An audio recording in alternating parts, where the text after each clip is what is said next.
অ' sir, মোৰ আপোনাৰ লগত কথা এটা আছে। কি কথা কচোন? কাইলৈ মই স্কুল নাহোঁ। কিয়? কিয়? আপুনি যদি স্কুল নাহে কি আমি সুধো নেকি কিয় নাহে?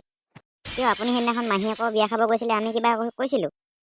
স্কুল নাহিলে দৰখাস্ত দিব লাগিব। মই লিখি আনিছোঁ। তেনেহ'লে মাত। ৰ'ব তেন্তে। শ্ৰী শ্ৰী প্ৰজাই নমঃ। এক মিনিট ৰ। এইখন দৰখাস্ত নে মাৰৰ বাপেৰৰ বিয়া চিঠি? আপুনি শুনিব নে নিজে পঢ়িব? হয় ছাৰ। তই মাত। শ্ৰী শ্ৰী প্ৰজাপতে নমঃ। ওম নমঃ।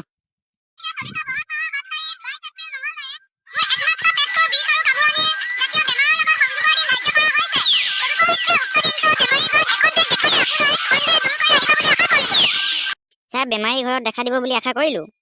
বেমাৰীৰ বাসগৃহ বেদেৰিয়া। বিষয়ৰ সময় হ'ল ৰাতিপুৱা 5 বজাৰ পৰা গধূলি 4 বজালৈকে বিষ হৈ থাকিব।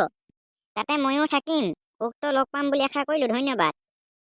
হে ৰাম কৃষ্ণ।